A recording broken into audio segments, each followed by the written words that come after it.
Hey guys, welcome back to Free to Grow. Short video today. We got some whole bone-in prime rib roasts on sale, and we're going to show you how you can save some money and put away some really nice ribeye steaks by cutting them yourself at home. So a little secret is around Christmas, around the holidays, there's often a prime rib roast sale at most big grocery stores. I know Publix always has one, Kroger has one, probably Ralph's.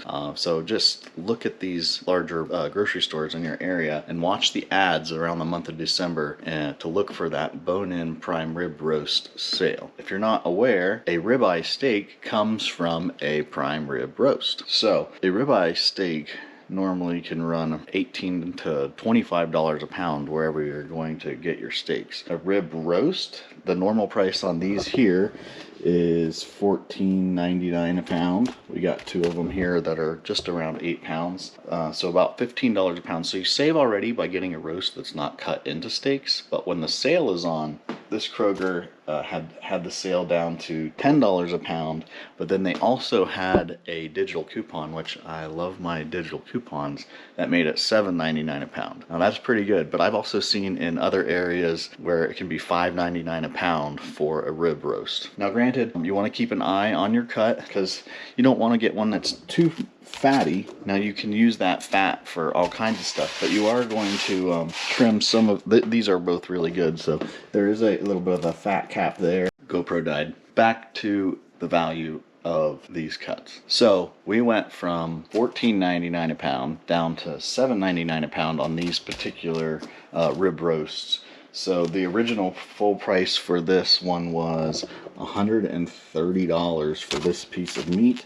We ended up getting this one for about $70, and this one would have been $110, and we got it for just about $59. So once we cut this into steaks, I'm telling you, there's no way we could get this many steaks by buying steaks at any grocery store around us for that kind of a value. We've got about a total of 16 pounds of prime rib to cut into nice ribeye steaks. Alright, I wanted to get one of these opened up and talk about it a little bit more, talk about this cut. So when you are going to pick out your rib roast, there's a couple things to keep in mind. One, that they do have a bone, so you know when you think about that value on price, you are paying for the bone, but it's still way worth it, and the bone is not trash. You can make bone broth, you can put the bones in the smoker and have some ribs. There's a lot of cool things you can do with those. And also the amount of fat on your rib roast. This one is trimmed really nice, and I actually called and had this one ordered and asked for a little less fat. But the fat is not waste either. You can trim off some of this extra fat, which we'll get into when I cut the steaks, and save that for tallow, or we can save it and grind it in with our deer meat, our venison, when we grind burger. There's a lot of things you can do with that fat. So it's not, by any means, don't throw it away, and it still has value. But when you're going to pay that much for a cut on something like this for steaks, the extra fat can be trimmed off. Another thing to think about is your marbling. So if you can get to look at the side and you can see some of the intercostal fat on these, this is pretty good. You know, you're not going to be able to be too picky in the grocery store. Sometimes these are already wrapped, sometimes you can order them. Again, it's a great value. We've got some good marbling in there.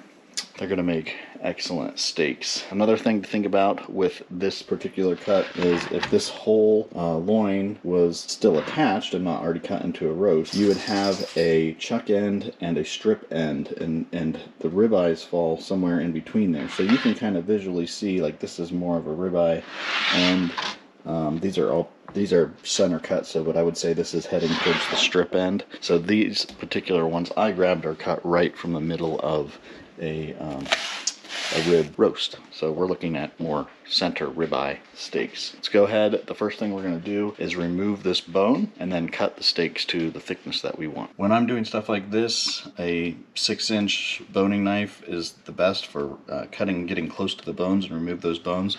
When you're going to remove your bones, I always choose to go as close to the bone as I can, because my goal here is to get steaks. But if you wanted some meatier ribs, then you can leave some more meat on that rib side the bone side that you're gonna remove. So I keep a 6-inch boning knife, and then it's not necessary, but because I like nice, clean cut steaks, I use a large breaking knife. This is a 12 or 13-inch knife to cut my steak, so I'm just doing one cut through.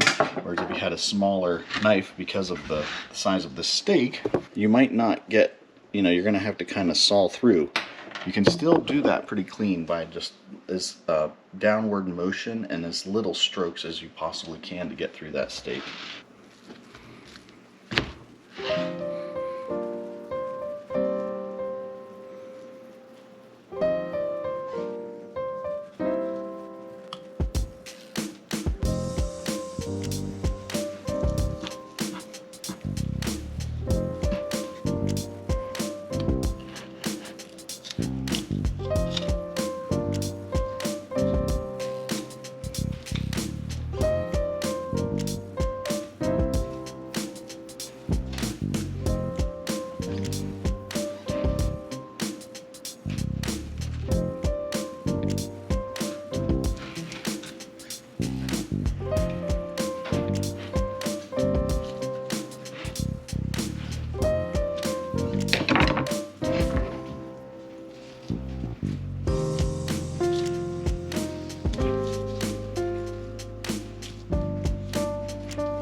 So sometimes when you buy this, certain grocery stores, I think Publix is one that will do it, will have this bone partially detached. They'll already have that cut made down through there, and they'll have it flapped so that when you do your roast, it's easier to slice.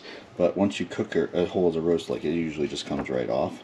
But these are our beef ribs that we can smoke or slow cook or you know, roast. We'll prepare these as a meal, but then also once we have the bones, we will turn those into a beef broth to use for other recipes. So there is absolutely no waste from any of this. Breaking this down, that will go into the trash. We'll keep the fat, we'll keep the bones, and we'll have some awesome steaks. So now that we have the bones removed, this is what our steak face looks like. I prefer to cut my steaks and then I will remove any extra fat. But first I want to get my steak thickness. I like to go about 1 inch to 1.25 inches on steaks, and I like them nice and square. You want to have your steaks evenly square cut. You don't want to have a tapered end, because when you go to cook that steak, you'll end up with part of it being, you know, medium rare, and part of it can be medium well or well done if they're not the same thickness throughout. So keep that in mind. Also, when you're picking your cut, when I looked at some that were on the shelf there,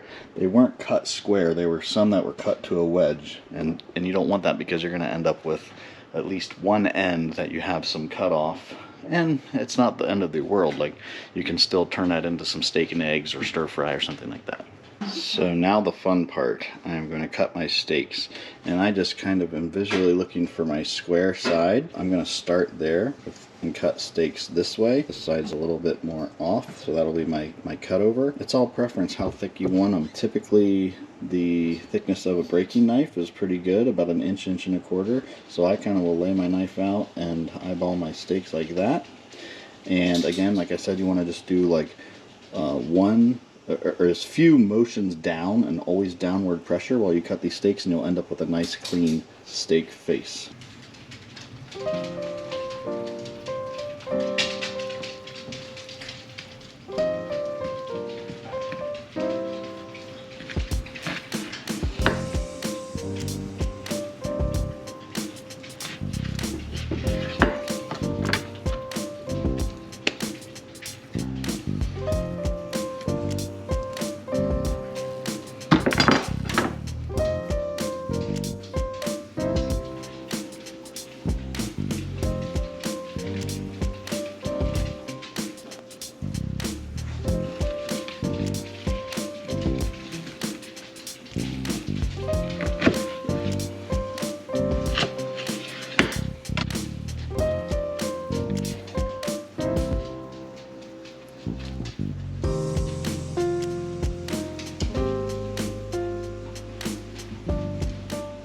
This knife is just about 1.25 inches.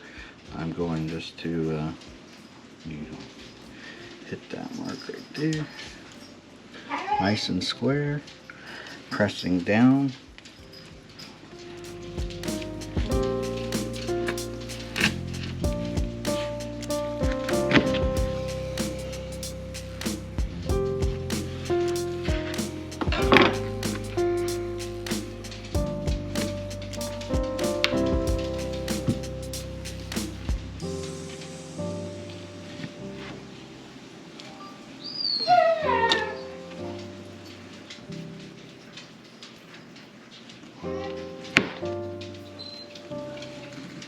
Who wants breakfast?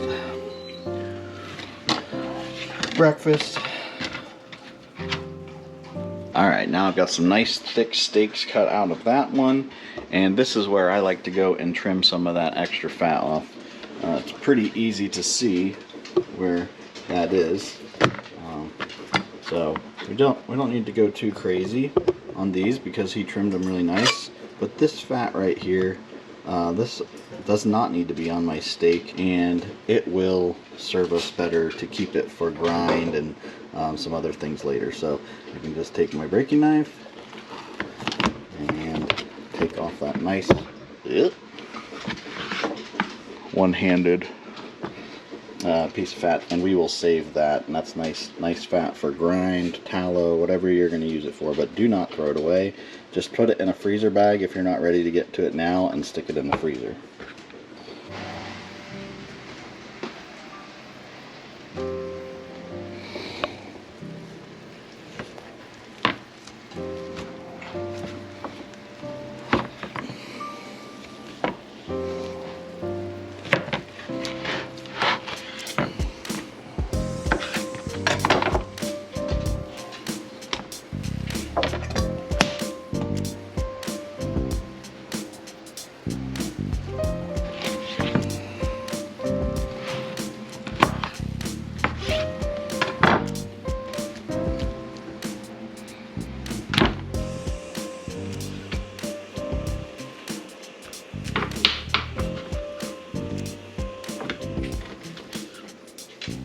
We've got all our steaks cut and our ribs set aside and our yield of fat.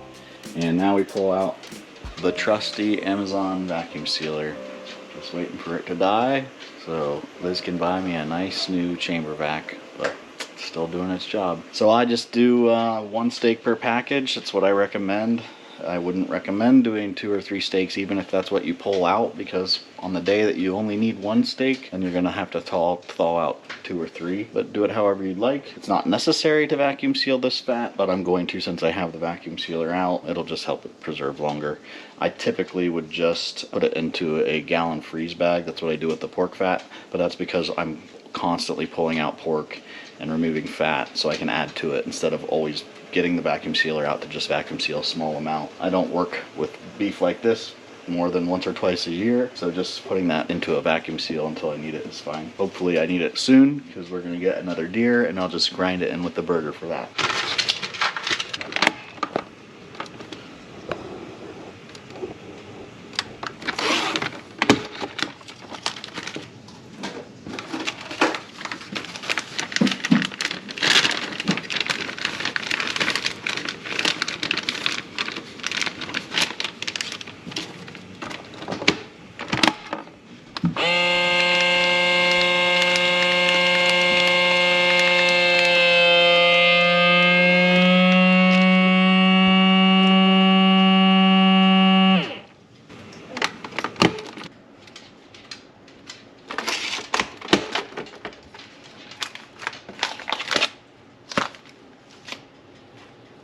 Okay guys, we got all our ribeyes vacuum sealed and time to go to freezer camp.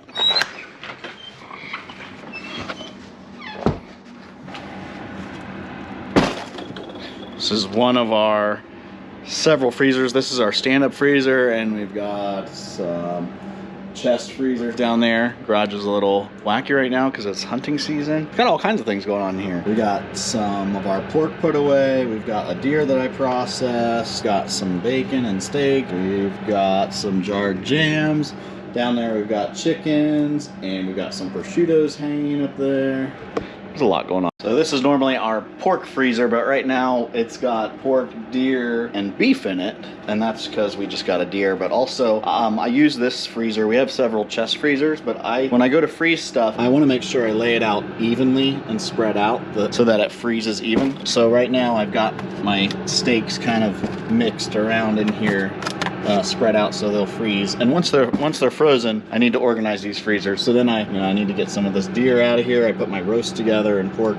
That's just the way I operate. Plenty of meat in the freezer. So after putting the steaks away, I got my scale out and I weighed the fat and the ribs and just got kind of an estimate for you. So we started out with about 16 pounds of whole bone-in prime rib roasts. I ended up with 1.5 pounds of fat that I cubed up and put in the freezer, and the ribs with a good amount of meat on them. They'll be a great meal. There was just under 3.5 pounds there, so about 5 pounds that came off before I cut into steaks, and then we ended up with 11 really nice thick steaks. And you certainly could have cut those a lot thinner than I did. Liz and I, when we pull one, we share it, and these will make for good meals. So I'd say we've got about 11 1-pound steaks, really nice steaks with already trimmed, so there's not a lot of fat and waste on them. Anyway, that's how we save a little money putting steaks away. It's also a great way, if you're interested in doing some home butchery, to get a large cut like this and just practice your knife work, get used to manipulating a piece of meat, trimming around bones. It's a really great way to step into this world if you feel uncomfortable butchering animals. You never can really mess up. You're just ending up with food in a different shape than maybe you intended it to be, but it's still all food. There's never going to be a cut you make on a piece of meat that's going to make you have to throw it in the trash. So get out there, get closer to your food, have some fun. We'll see you guys on the next one. Bye.